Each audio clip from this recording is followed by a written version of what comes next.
नमस्कार। आपके अपने YouTube channel GK Chopra ji में आपका स्वागत है। पीछे हमने एक प्रश्न पूछा था कि राजस्थान का ऐसा कौन सा दुर्ग है जिसमें सर्वाधिक बुरुज हैं। पीछे का जो हमारा प्रश्न था कि राजस्थान का ऐसा कौन सा दुर्ग है जिसमें सर्वाधिक बुरुज हैं। तो राजस्थान का ऐसा दुर्ग जिसमें सर्वाधिक बुरुज हैं वो है जैसलमेर दुर्ग। कौन सा दुर्ग है? जैसलमेर दुर्ग है। और इस दुर्ग में 99 बुरुज स्थित हैं। कितने बुरुज हैं? 99 बुरुज स्थित हैं। यानी सर्वाधिक जो बुरुजों वाला दुर्ग है वो जैसलमेर दुर्ग है और इस दुर्ग में 99 बुरुज हैं। और आज हम जैसलमेर दुर्ग का अध्ययन करेंगे। जैसलमेर दुर्ग।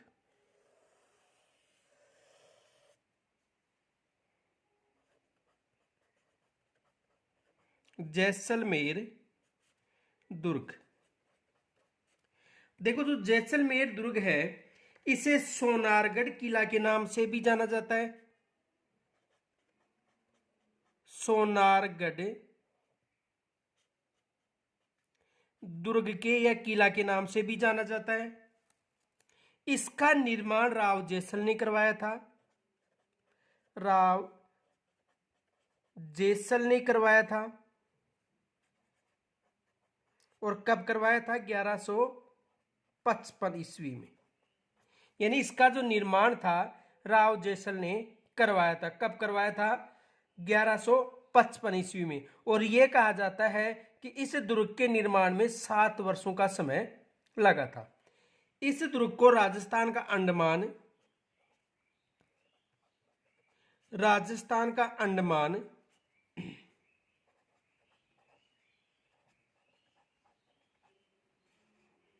राजस्थान का अंडमान गलियों का शहर गलियों का शहर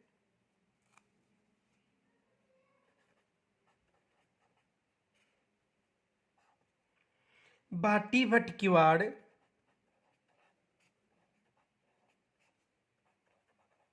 भाटी भटकीवाड़ पश्चिमी सीमा का प्रहरी पश्चिमी सीमा का प्रहरी आदि नामों से जाना जाता है। यानी राजस्थान का अंडमान, गलियों का शहर, भाटी भटकीवाड़ और पश्चिमी सीमा का प्रहरी आदि नामों से इसे जाना जाता है। इनके अलावा देखो, ये जो दुर्ग है वो ढाई साके के लिए प्रसिद्ध है। ढाई साके के लिए प्रसिद्ध है। यानी ढाई साकों के लिए यह दुर्ग प्रसिद्ध है। यह भी विशेष याद रखना। और 2009 में इस दुर्ग पर 5 रुपए की डाक टिकट जारी की गई थी। 2009 में इस दुर्ग पर 5 रुपए की डाक टिकट जारी की गई थी। यानी इस दुर्ग पर 2009 में 5 रुपए की डाक टिकट जारी की गई थी। यह भी विशेष याद रखना, एग्जाम में यहां से प्रश्न बन सकता है। और इस दुर्ग में सर्वाधिक 99 बुरुज निर्मित हैं। यदि राजस्थान की दुर्गों की बात करें तो सर्वाधिक जो बुरुज है वो किस दुर्ग में है? जैसलमेर दुर्ग में। इनके अलावा देखो, ये जो दुर्ग है जैसलमेर दुर्ग, इस दुर्ग में अलग अलग इतिहासकारों ने अलग अलग इनके बारे में बताया था। इनके अलावा चित्तौड़ के बाद ये द्वितीय लिविंग पोर्ट दुर्ग भी बताया जाता है। तो द्वितीय लिविंग पोर्ट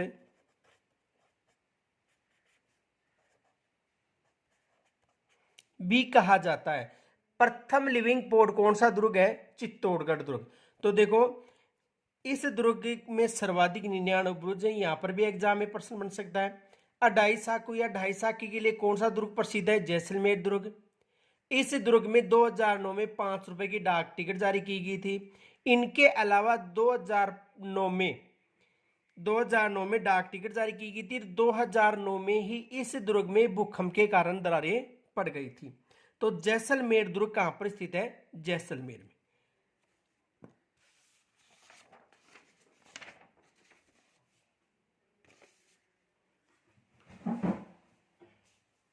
देखो, इस दुर्ग का निर्माण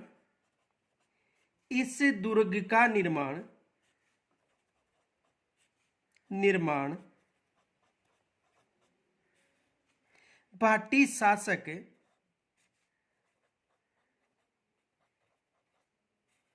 राव जैसल ने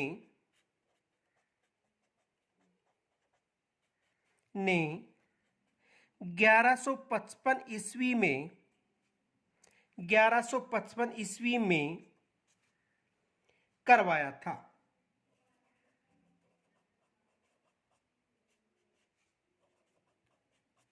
देखो, इस दुर्ग का निर्माण 1155 ईस्वी में भाटी शासक राव जैसल ने करवाया था। ये विशेष याद रखना।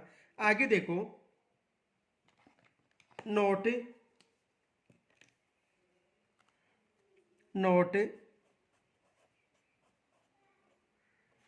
इस दुर्ग के निर्माण में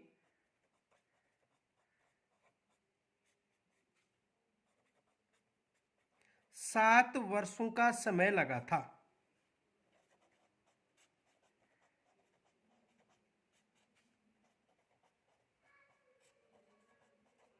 कितने वर्षों का समय लगा था? 7 वर्षों का समय लगा था। तो एक तो ये याद रखना कि जैसलमेर दुर्ग का निर्माण किन्होंने करवाया था? राव जैसल ने करवाया था। और कब करवाया था? 1155 ईस्वी में। अब देखो, राव जैसल की मृत्यु के बाद इनका जो पुत्र था शालिवाहन द्वितीय, उन्होंने इसका निर्माण पूर्ण करवाया था। यह भी विशेष याद रखना। तो देखो, राव जैसल की मृत्यु के बाद इसको पूर्ण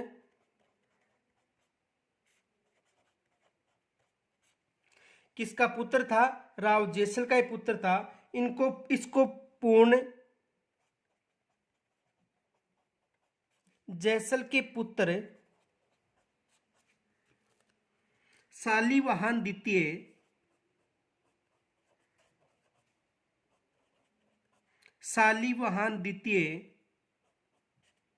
ने करवाया था।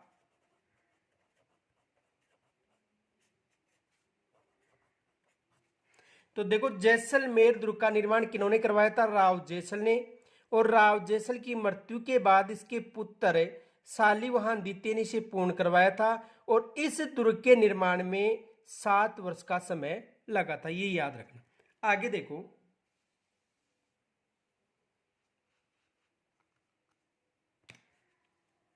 यह है राजस्थान का द्वितीय सबसे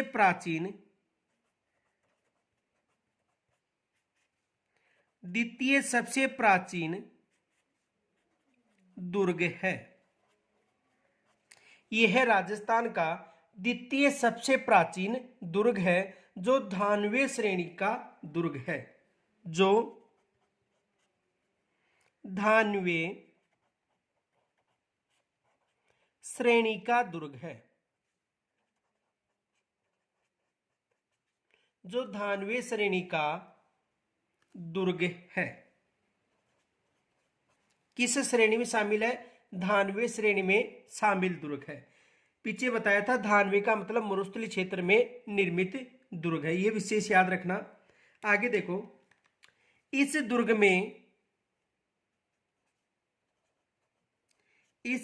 में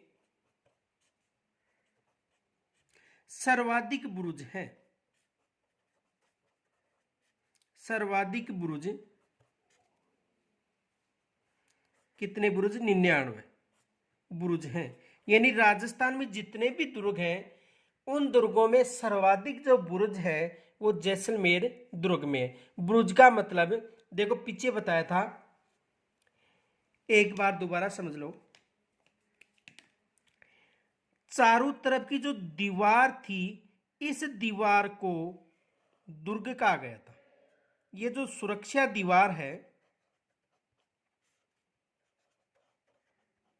इस सुरक्षा दीवार को ही क्या कहा गया था, दुर्ग कहा गया था। पीछे बताया था कि एक कोई क्षेत्र हो और उस क्षेत्र की सुरक्षा के लिए चारों तरफ एक सुरक्षा दीवार बनवाई जाती थी।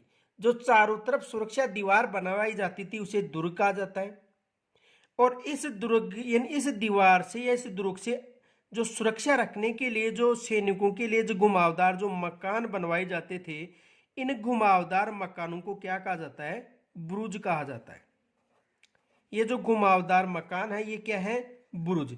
तो सर्वाधिक जो बुरुज हैं वो किस दुर्ग में है, जैसलमेर दुर्ग में।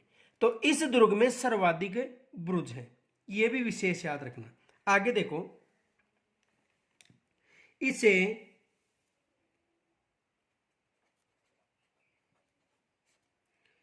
स्वर्ण नगरी,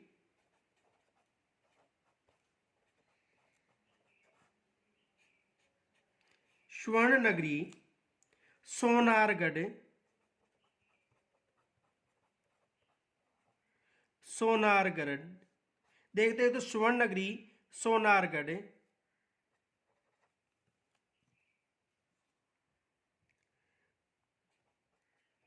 राजस्थान का अंडमान, राजस्थान का अंडमान,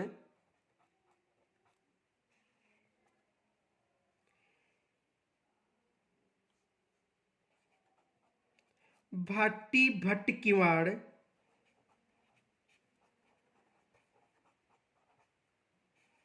भाटी भट्ट किवाड़, रेगिस्तान का गुलाब,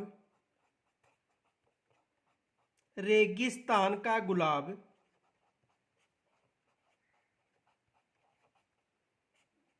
रेगिस्तान का गुलाब, गलियों का दुर्ग, गलियों का दुर्ग,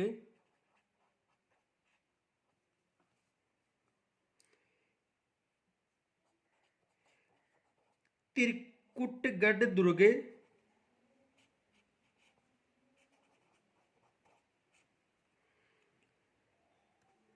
द गोल्डन पोर्ट,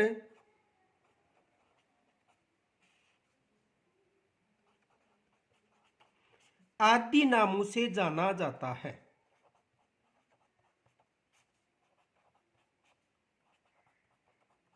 आदि नामों से जाना जाता है। देखो इसे स्वर्ण नगरी, स्वर्ण नगरी, सोनारगढ़, राजस्थान का अंडमान, भाटी भट्ट किवाड़, रेगिस्तान का गुलाब, गलियों का दुर्ग, त्रिकुट दुर्ग, द गोल्डन पोर्ट इत्यादि नामों से इसे जाना जाता है। आगे देखो, ये विशेष याद रखना, स्वर्ण नगरी किसे कहा जाता है, जैसलमेर को। और यदि स्वर्णगिरी पूछे तो जालोर को। स्वर्णगिरी, यदि स्वर्णगिरी पूछे तो किस दुर्ग का नाम बताना है, जालोर का। और यदि स्वर्ण नगरी आए तो जैसलमेर। ये विशेष याद रखना, स्वर्णगिरी जालोर और स्वर्ण नगरी जैसलमेर। ये फैक्ट विशेष याद रखना, स्वर्णगिरी आए तो जालोर और स्वर्ण नगरी आए तो जैसलमेर। तो इसे स्वर्ण नगरी, सोनारगढ़, राजस्थान का अंडमान, भाटी भट्ट किवाड़, रेगिस्तान का गुलाब, गलियों का दुर्ग, त्रिकुट दुर्ग, द गोल्डन फोर्ट के नाम से जाना जाता है। ये विशेष याद रखना। आगे देखो,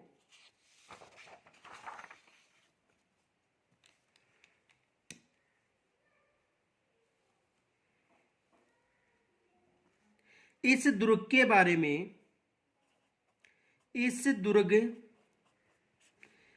के लिए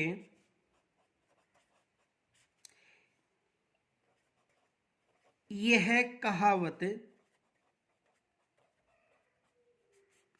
प्रसिद्ध है। देखो जो जैसलमेर दुर्ग है, इस दुर्ग के लिए ये कहावत प्रसिद्ध है, घोड़ा कीजिए काठ का पग कीजिए पाषाण। देखो घोड़ा कीजिए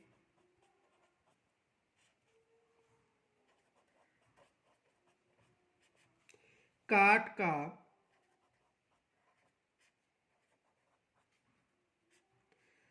पग कीजिए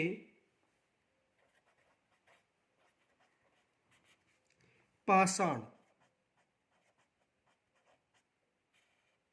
घोड़ा कीजिए काठ का पग कीजिए पाषाण, अख्तर कीजिए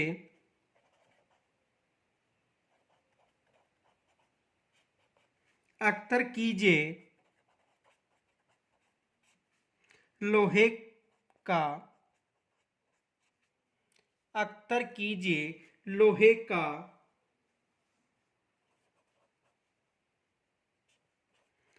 तब पूछे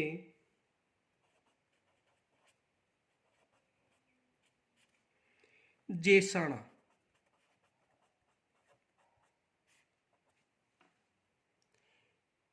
देखो इसका मतलब यह है कि केवल इस दुर्ग में जो पत्थर की टांगे हैं वो ही ला सकती हैं।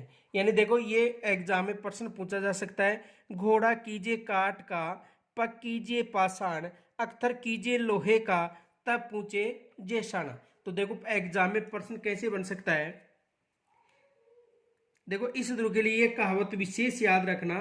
एक और कहावत है, देखो दूसरी कहावत है, गढ़ दिल्ली गढ़ आगरो, गढ़ दिल्ली गढ़ आगरो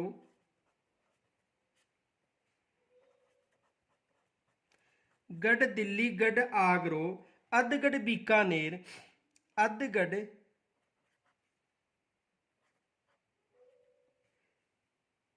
बीकानेर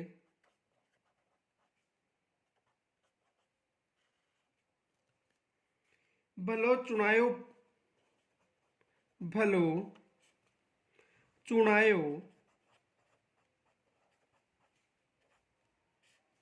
भाटियों सिरे तो जैसलमेर, भाटियों सिरे तो जैसलमेर।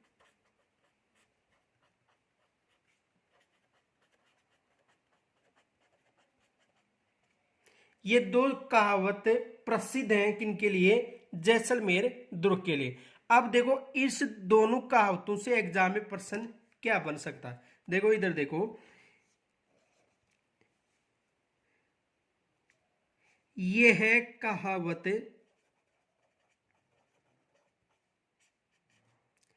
किस दुर्ग के लिए है।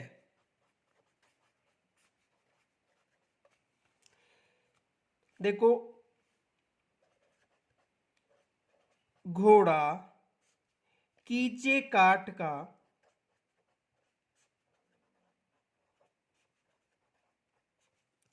पग कीजिए पाषाण,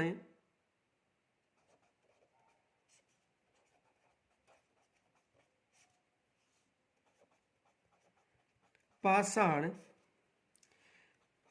अख्तर कीजिए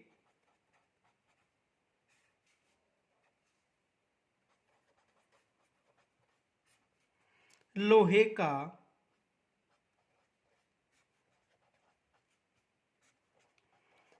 तब पहुंचे।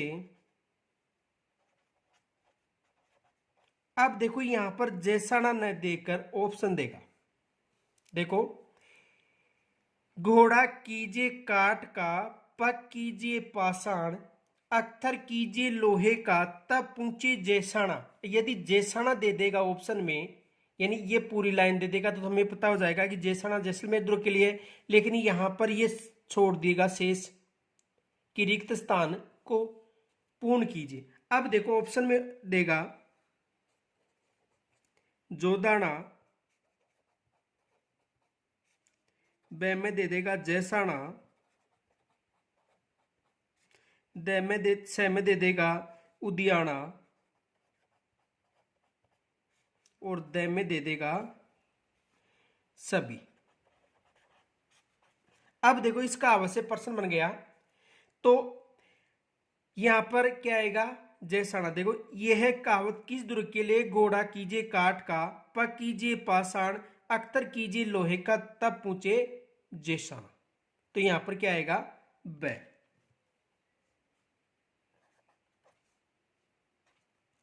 तो ऐसा प्रश्न बन सकता है यहां पर। आगे देखो,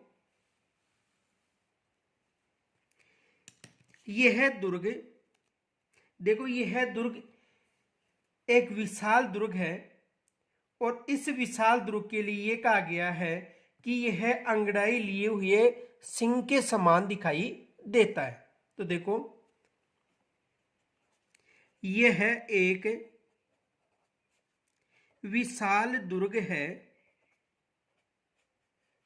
विशाल दुर्ग है जो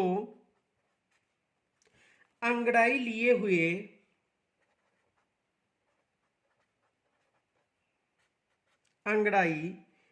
सिंह की जैसे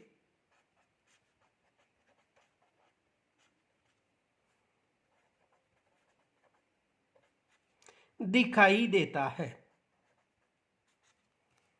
दिखाई देता है। तो ये एक विशाल दुर्ग है और अंगड़ाई लिए हुए सिंह यानी शेर की जैसे दिखाई देता है। ये भी विशेष याद रखना, यहां से भी एग्जाम में प्रश्न बन सकता है। अब देखो अबुल फजल ने ये कहा था कि यह किला रेत रूपी समुद्र में लंगर डाले हुए जहाज के समान दिखाई देता है। किन्होंने कहा था? अबुल फजल ने। तो देखो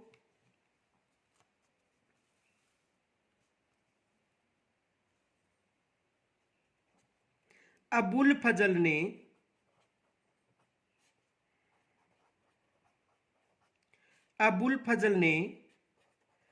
कहा था कि यह दुर्ग रेत रूपी समुद्र में लंगर डाले हुए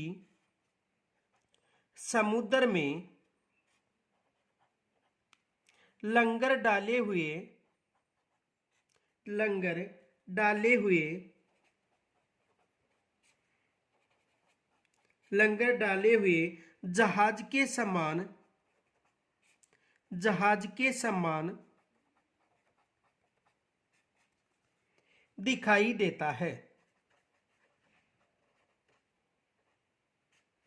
दिखाई देता है। किन्होंने कहा था? अबुल फजल ने कहा था कि यह दुर्ग समुद्र में लंगर डाले हुए जहाज के समान दिखाई देता है। तो देखो यहां पर भी एग्जाम में प्रश्न बनने की संभावना है। प्रश्न क्या बन सकता है?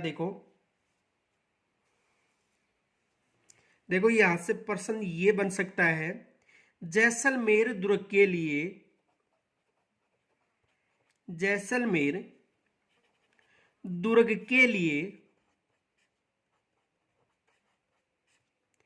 यह किन्होंने कहा था?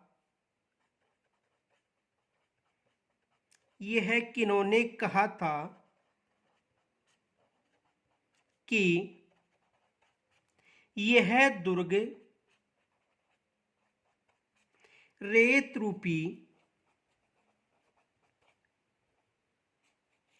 रेत रूपी समुद्र में लंगर डाले हुए जहाज के समान दिखाई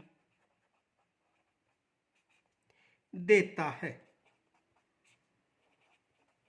एग्जाम में यह प्रश्न बन सकता है कि जैसलमेर दुर्ग के लिए यह किन्होंने कहा था कि यह दुर्ग रेत रूपी समुद्र में लंगर डाले हुए जहाज के समान दिखाई देता है। तो किन्होंने कहा था? अबुल फजल ने। अबुल फजल ने। किन्होंने कहा था? अबुल फजल ने। तो एग्जाम में यहां पर प्रश्न बन सकता है। इनके अलावा देखो, जो बंगाल के फिल्मकार थे सत्यजीत रे, उन्होंने कहा था कि केवल पत्थर की टांगे ही यहां पर आपको ला सकती हैं। किन्होंने कहा था? बंगाल के सत्यजीत रे ने। तो देखो,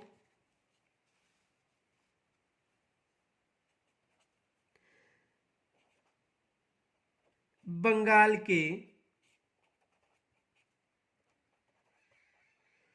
फिल्मकार सत्यजीत रे ने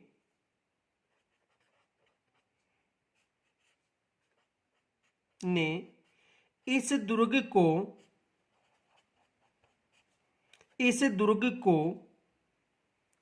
सोनार किला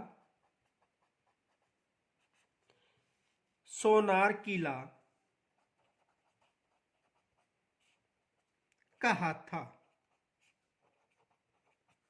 देखो, जो बंगाल का फिल्मकार था सत्यजीत रे, उन्होंने इस दुर्ग को क्या कहा था? सोनार किला। देखो, उन्होंने इस दुर्ग को सोनार किला इसलिए कहा था, शाम के समय वो जो शाम के समय जो फिल्मकार था सत्यजीत रे, उन्होंने इस दुर्ग का भ्रमण किया था। और ये दुर्ग पीले पत्थरों से निर्मित है। जब सूर्य की किरणें इस पर दुर्ग पर पड़ रही थी, उस समय यह दुर्ग सोने जैसा दिखाई दे रहा था। इस कारण जो बंगाल फिल्मकार सत्यजीत रे थे, उन्होंने इसे सोनार किला का नाम दिया था। विशेष याद रखना, सोनार किला किन्होंने नाम दिया था? सत्यजीत रे ने। एक बार दोबारा देखो, बंगाल का जो फिल्मकार था सत्यजीत रे, उन्होंने शाम के समय इस दुर्ग का भ्रमण किया था। जब इस दुर्ग पर सूर्य की किरणें पड़ रही थी, तो यह सोने जैसे चमक रहा था। इस कारण उन्होंने इसे सोनार किला नाम दिया था। इनके अलावा उन्होंने ये भी कहा था,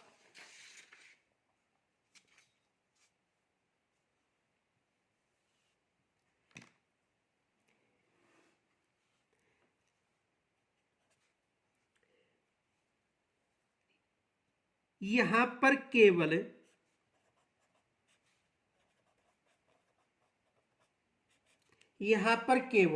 पत्थर की टांगे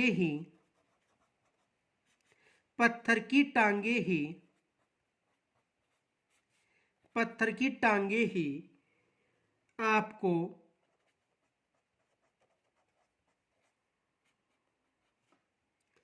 यहां पर पत्थर की टांगे ही आपको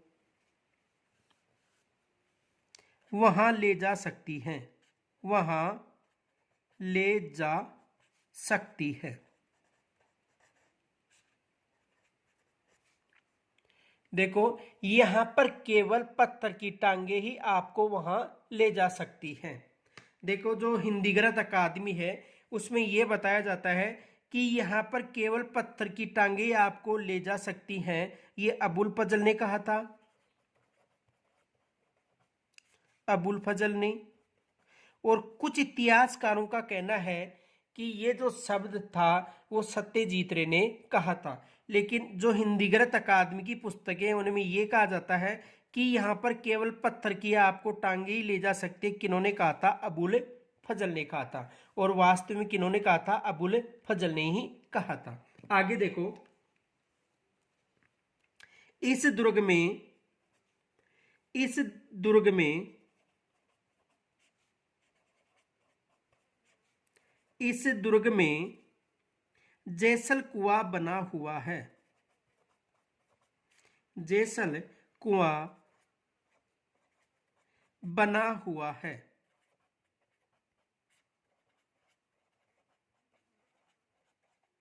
देखो, इस दुर्ग में कौन सा कुआं बना हुआ है? जैसल कुआं, जो भगवान कृष्ण ने सुदर्शन चक्र से इसका निर्माण करवाया था। इसका निर्माण भगवान कृष्ण ने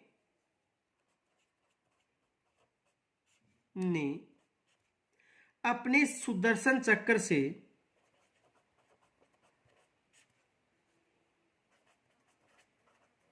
अपने सुदर्शन चक्र से करवाया था। किससे करवाया था? अपने सुदर्शन चक्र से, जो एक पौराणिक कहानी है। देखो, इस दुर्ग में जो जयसल कुआं निर्मित है, इसका निर्माण भगवान कृष्ण ने अपने सुदर्शन से बनवाया था, जो एक काल्पनिक या पौराणिक कहानी है। आगे देखो,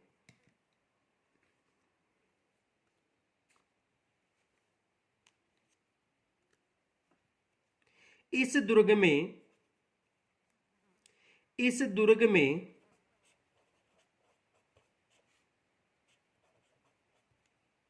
सबसे बड़ी विशेषता सबसे बड़ी विशेषता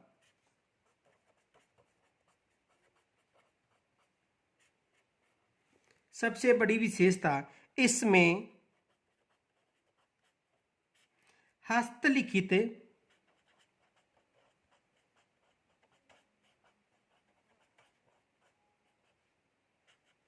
हस्तलिखित ग्रंथों हस्तलिखित ग्रंथों का दुर्लभ भंडार है।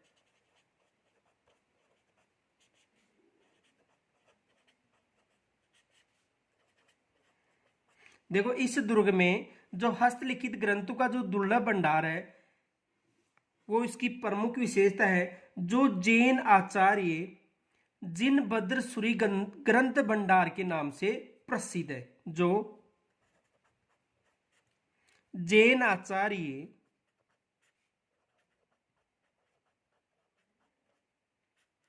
जिनभद्र सूरी ग्रंथ भंडार के नाम से प्रसिद्ध है। के नाम से प्रसिद्ध है। और यहां से एग्जाम में प्रश्न बनता है। देखो, एग्जाम में यहां से क्या प्रश्न बनता है? क्वेश्चन देखो, हस्तलिखित ग्रंथों का भंडार हस्तलिखित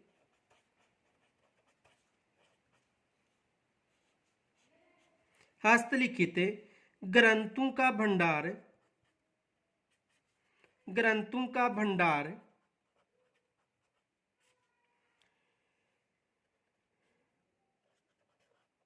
जिनभद्र सूरी ग्रंथ भंडार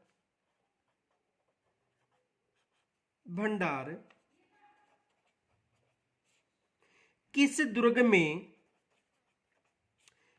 दुर्ग में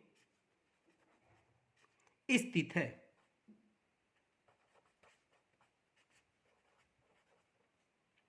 तो किस दुर्ग में है? जैसलमेर दुर्ग में।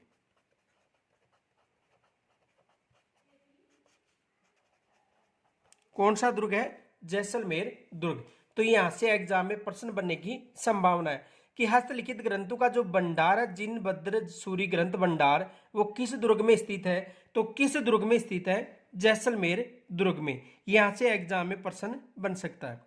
अब देखो, ये जो किला, इस किले में एक सूर्य मंदिर है, और इस सूर्य मंदिर का निर्माण महारावल बेरी सिंह ने अपनी रानी सूर्य कंवर की स्मृति में 1441 में करवाया था। तो देखो, इस दुर्ग में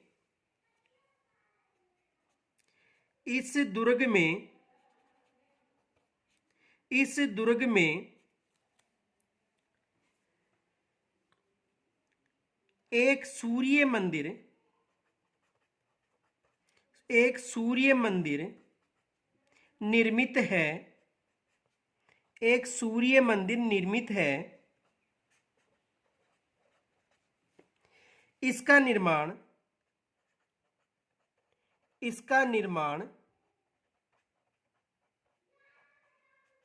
इसका निर्माण 1441 ईस्वी में 1441 ईस्वी में महारावल बेरी सिंह महारावल बेरी सिंह ने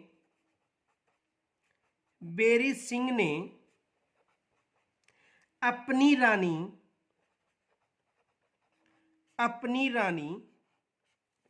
सूर्य कंवर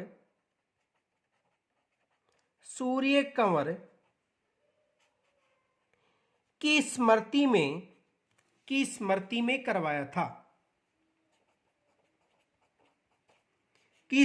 में करवाया था।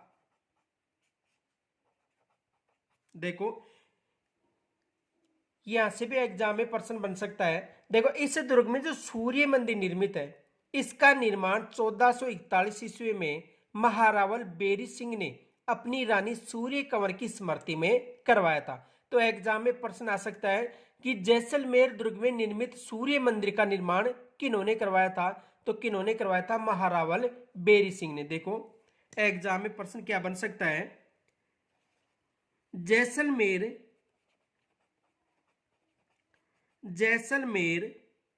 दुर्ग में निर्मित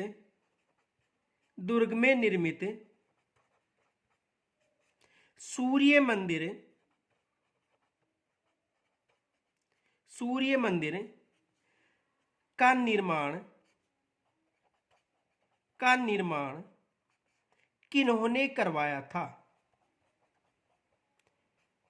किन्होंने करवाया था?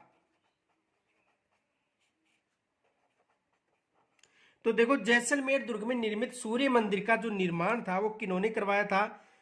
यहां पर एग्जाम में प्रश्न बन सकता है किन्होंने करवाया था? महारावल बेरी सिंह ने। किन्होंने करवाया था? महारावल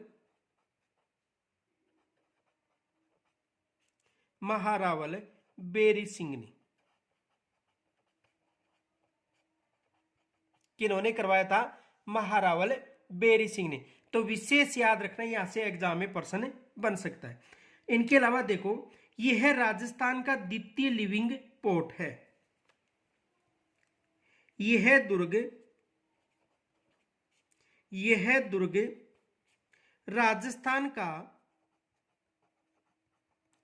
राजस्थान का द्वितीय लिविंग पोर्ट है। लिविंग पोर्ट का मतलब यहां पर निवास करते हैं, यानी मनुष्य के द्वारा यहां पर निवास किया जाता है।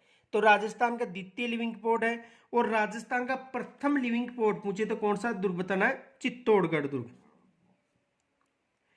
राजस्थान का प्रथम लिविंग पोर्ट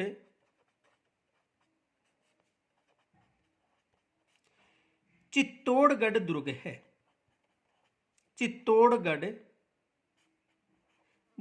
है।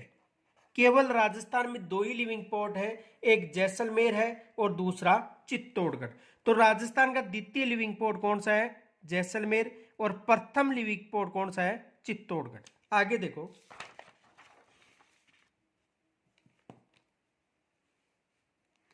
इस दुर्ग को विश्व धरोहर सूची में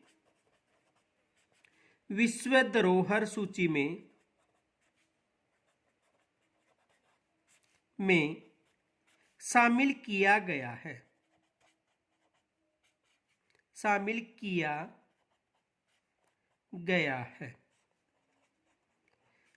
यानी इस दुर्ग को विश्व धरोहर सूची में शामिल किया गया। अब देखो आज का आपका प्रश्न है, जैसलमेर दुर्ग को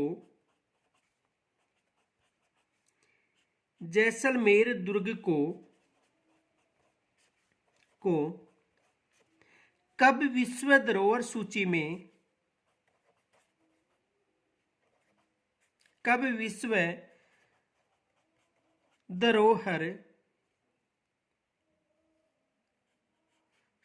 में शामिल किया गया था।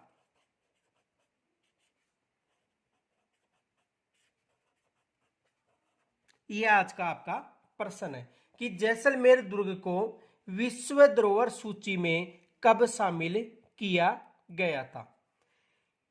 पीछे के जो टॉपिक है उसमें मैंने बताया था कि विश्व धरोहर सूची में जो 6 दुर्ग हैं उनको कब शामिल किया गया था।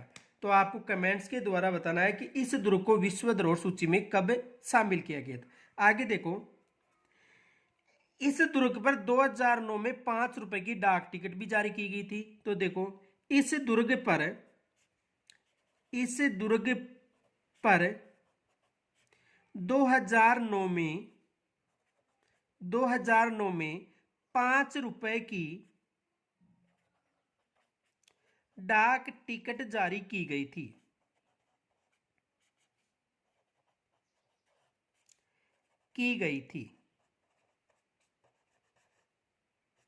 यहां से भी एग्जाम में प्रश्न बन सकता है कि जैसलमेर दुर्ग पर डाक टिकट कब जारी की गई थी। तो विशेष याद रखना कब जारी की गई थी, 2005 में। देखो एग्जाम में यहां से भी प्रश्न बन सकता है।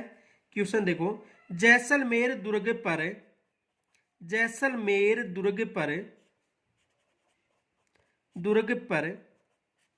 कब डाक टिकट जारी की गई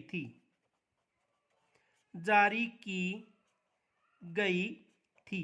तो जैसलमेर दुर्ग पर देखो 2009 में डाक टिकट जारी की गई थी। कब जारी की गई थी, 2009 में। ये भी विशेष याद रखना, एग्जाम में प्रश्न आ सकता है कि जैसलमेर दुर्ग पर डाक टिकट कब जारी की गई थी, तो 2009 में। और एक विशेष याद रखना, 2009 में ही भूकंप के कारण इस दुर्ग में दरारें पड़ गई थी। तो देखो 2009 में इस दुर्ग में भूकंप के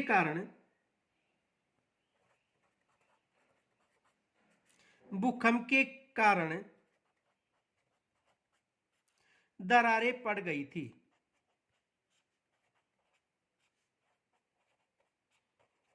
यह भी विशेष याद रहना, एग्जाम में प्रश्न बन सकता है कि जैसलमेर जो दुर्ग था उसमें भूकंप के कारण कब दरारें पड़ी थी, 2009 में।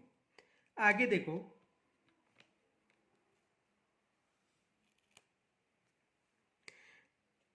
एग्जाम में प्रश्न पूछा गया था, घूट नाली का संबंध किससे है। घूट नाली, तो देखो घूट नाली का संबंध जैसलमेर दुर्ग से। एग्जाम में प्रश्न पूछा गया था कि घूट नाली का संबंध किस दुर्ग से है, तो घूट नाली का संबंध जैसलमेर दुर्ग से है। देखो जैसलमेर किले में जैसलमेर दुर्ग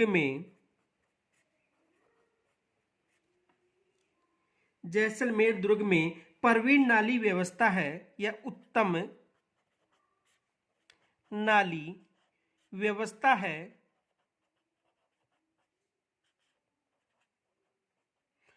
जो वर्षा जल को आसानी से निकाल देती है।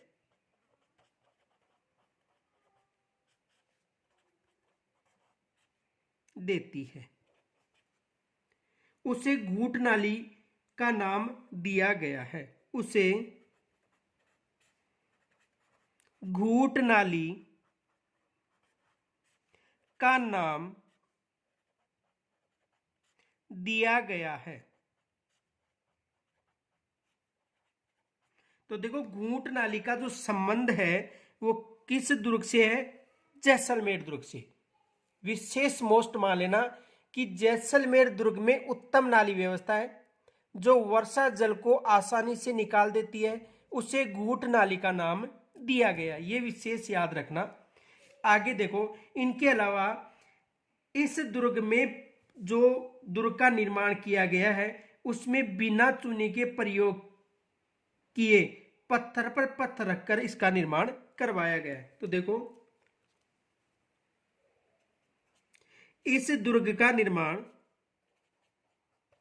इस दुर्ग के निर्माण में, इस दुर्ग के निर्माण में बिना चूने, बिना चूने के प्रयोग किए बिना, किए बिना पत्थर पर पत्थर रखकर, पत्थर पर पत्थर रखकर, पत्थर पर पत्थर रखकर,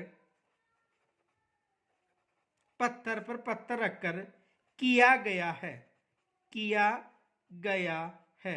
यह भी विशेष याद रखना, एग्जाम में यहां से भी प्रश्न बनता है कि ऐसा कौन सा दुर्ग है जिसके निर्माण में चूने का उपयोग नहीं किया गया, केवल पत्थरों का उपयोग किया गया है। तो कौन सा है? जैसलमेर दुर्ग।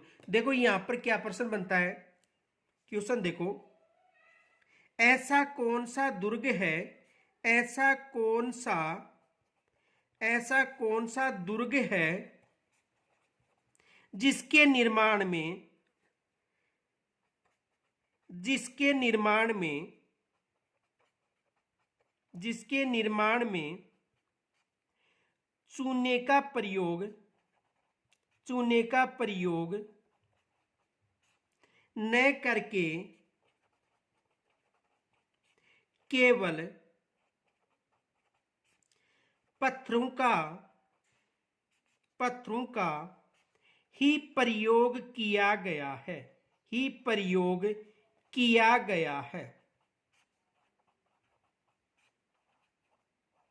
देखो ऐसा कौन सा दुर्ग है जिसके निर्माण में चूने का प्रयोग न करके केवल पत्थरों का ही प्रयोग किया गया है। एग्जाम में यहां से प्रश्न बन सकता है। तो कौन सा दुर्ग है? जैसलमेर दुर्ग, जैसलमेर दुर्ग। अधिक बार यहां से एग्जाम में प्रश्न बना है। तो कौन सा दुर्ग है? जैसलमेर दुर्ग ऐसा दुर्ग है जिसके निर्माण में केवल पत्थरों का प्रयोग हुआ है, चूने का प्रयोग नहीं हुआ है। आगे देखो, ये जो जैसलमेर दुर्ग है डाई साके के लिए प्रसिद्ध है। देखो यह दुर्ग, यह दुर्ग डाई साके के लिए, डाई साके के लिए प्रसिद्ध दुर्ग है। देखो यह दुर्ग डाई साके के लिए प्रसिद्ध दुर्ग है। एग्जाम में यहां से भी प्रश्न बनता है। देखो प्रश्न क्या बनता है, देखो प्रश्न यह बनता है कि ऐसा कौन सा दुर्ग है, ऐसा कौन सा दुर्ग है, ऐसा कौन सा दुर्ग है जो ढाई साके के लिए जाना जाता है, ढाई साके के लिए जाना जाता है।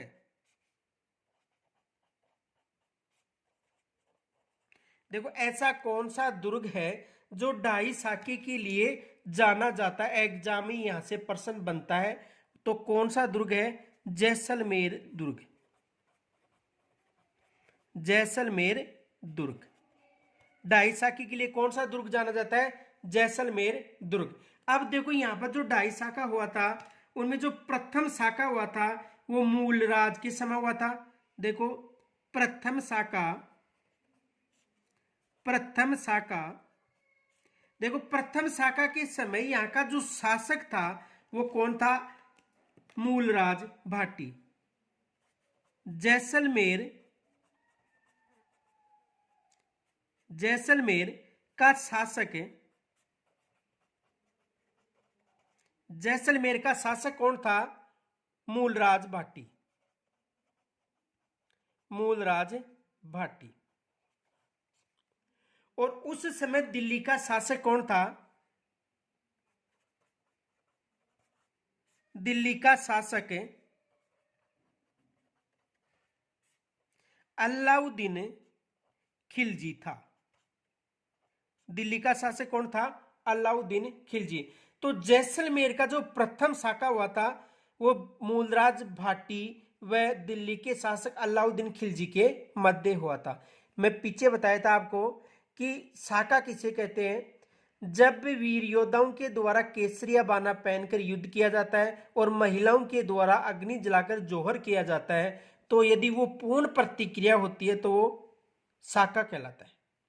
तो प्रथम साका के समय जैसलमेर का शासक कौन था? मूलराज भाटी। और दिल्ली का शासक कौन था?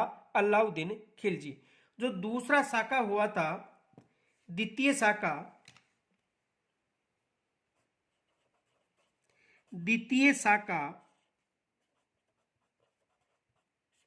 तो द्वितीय साका के समय जैसलमेर का जो शासक था वो था राव दूदा। जैसलमेर का शासक कौन था? जैसलमेर का शासक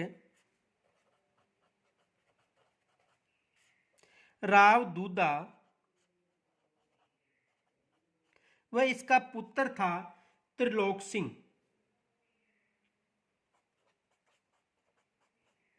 त्रिलोक सिंह, ये याद रखना। राव दूदा व इसका पुत्र कौन था? त्रिलोक सिंह।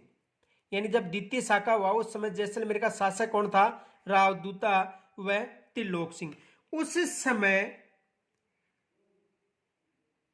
जो शासक था फिरोज शाह तुगलक, उन्होंने राव दूदा पर आक्रमण किया था। तो कौन था?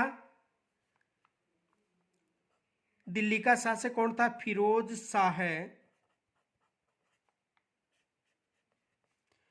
तुगलक। दिल्ली का शासक कौन था? फिरोज शाह तुगलक। इन दोनों के मध्य क्या हुआ था? युद्ध हुआ था।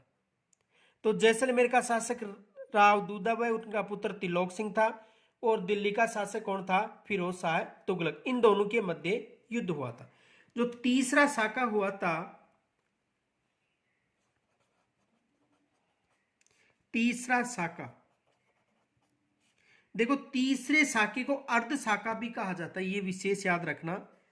यानी जो तीसरा साका हुआ था ये अर्ध साका था।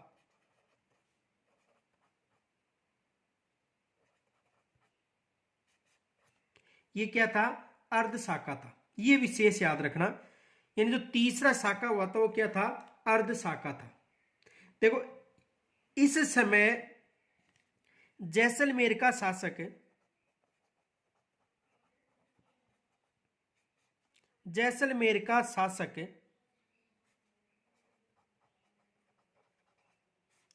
जैसलमेर का उस समय जो शासक था वो था लूणकरण सिंह।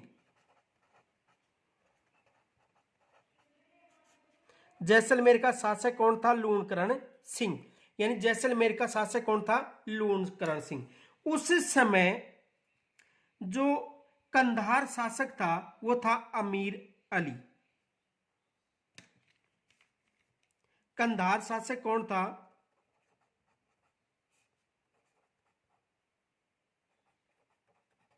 कंधार शासक था अमीर अली। कंधार शासक कौन था? अमीर अली। तो इनके शासन काल में अर्ध साका हुआ था। देखो अर्ध साका क्यों हुआ था ये समझो। देखो कंधार का शासक कौन था? अमीर अली। उस समय अमीर अली के शासन पर आक्रमण हो गया था, तो अमीर अली ने कंधार क्षेत्र को छोड़ दिया था और उन्होंने यह निर्णय लिया कि राव जो जैसलमेर का शासक है लूणकरण सिंह, यहां पर आक्रमण करके जैसलमेर पर अधिकार किया जाए। तो जो अमीर अली था, अमीर अली ने लूणकरण सिंह के पास एक संदेश भिजवाया और उस संदेश में यह कहा गया कि जो मेरी बेगम है वो आपकी रानी से मिलना चाहती है। किन्होंने कहा? अमीर अली ने कहा किसे? लूणकरण सिंह को। और लूणकरण सिंह ने इसे इजाजत दे दी। उस समय जो अमीर अली था उन्होंने जो मुस्लिम पोशाक में महिलाओं की जगह वीर योद्धाओं के द्वारा जैसलमेर दुर्ग में प्रवेश किया। जैसे ही जैसलमेर दुर्ग में प्रवेश करते हैं तो यहाँ का जो प्रवेश द्वार पर जो सुरक्षा प्रहरी थे उनको यह पता चल गया कि जो अमीर अली की बेगम के साथ जो महिलाएं हैं वो महिलाएं नहीं हैं, केवल वीर योद्धाएं हैं। इस कारण जो लूणकरण सिंह की सेना थी उन्होंने अमीर अली के जो वीर योद्धा थे उन पर आक्रमण किया और उस समय लूणकरण सिंह व वीर योद्धाओं ने केसरिया बाना पहन लिया था। अब देखो केसरिया बाना किन्होंने पहना था? लूणकरण सिंह और वीर योद्धाओं ने।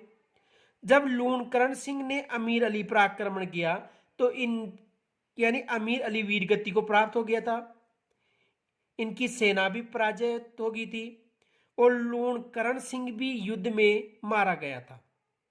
अब देखो यहां पर विजय लूणकरण सिंह की हुई थी, इनकी सेना की हुई थी, तो उस समय इन्होंने केसरिया बाना तो पहन लिया था लेकिन महिलाओं ने जोहर नहीं किया था। महिलाओं ने जोहर इसलिए नहीं किया था क्योंकि उनकी लाज यानी लज्जा सुरक्षित थी, इस कारण महिलाओं ने जोहर नहीं किया था।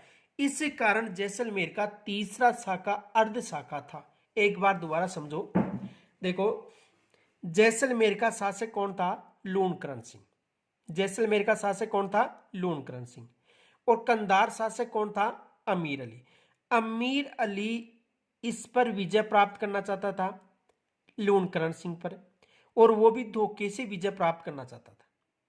तो अमीर अली ने लूणकरण सिंह के पास संदेश भिजवाया कि जो मेरी बेगम है वो आपकी रानी से मिलना चाहती है। तो लूणकरण सिंह ने उसे इजाजत दे दी।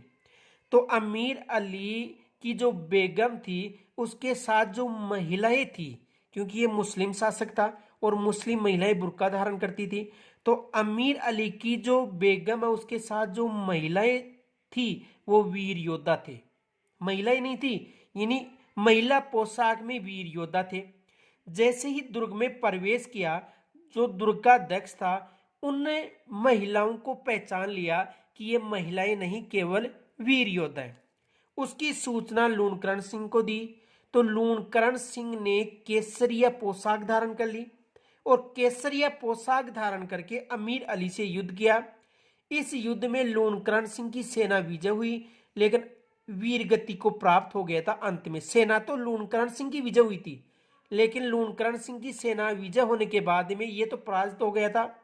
लूणकरण सिंह की सेना विजय हुई लेकिन अंतिम समय में इसकी मृत्यु हो गई थी। अब देखो इन्होंने केसरिया पोशाक तो धारण करके युद्ध किया था अमीर अली के साथ, लेकिन इनकी पराजय होने के बाद जो जैसलमेर की महिलाएं थी उनकी लाज सुरक्षित थी, तो महिलाओं की लाज सुरक्षित होने के कारण उन्होंने जोहर नहीं किया था। इस कारण ये अर्ध शाका ही हुआ था। एग्जाम में यहां पर अधिक बार प्रश्न पूछा गया। देखो प्रश्न क्या पूछा जाता है, क्वेश्चन देखो, जैसलमेर जैसलमेर का तीसरा साका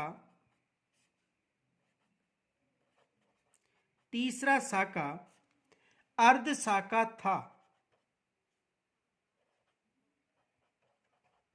अर्ध साका था। जैसलमेर का तीसरा साका अर्ध साका था क्योंकि अब देखो अलग अलग ऑप्शन दिया जाता है। ऑप्शन क्या दिया जाता है, देखो ए में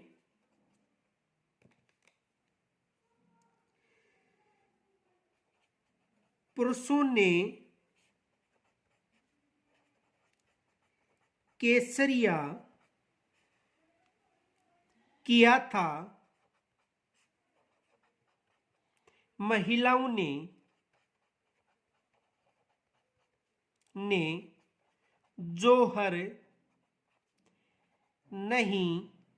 किया था। एक तो ऑप्शन ये आता है कि पुरुषों ने केसरिया किया था, महिलाओं ने जोहर नहीं किया था। दूसरा ऑप्शन दिया जाता है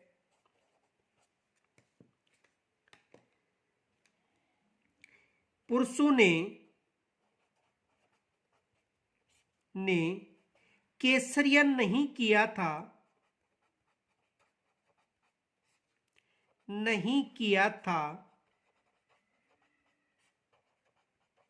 महिलाओं ने जोहर किया था।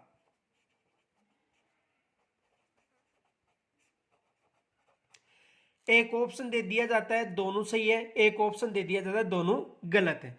तो देखो इसमें सही कौन सा होगा? ए, क्योंकि पुरुषों ने केसरिया तो किया था लेकिन महिलाओं ने जोहर नहीं किया था। एक बार दोबारा समझो।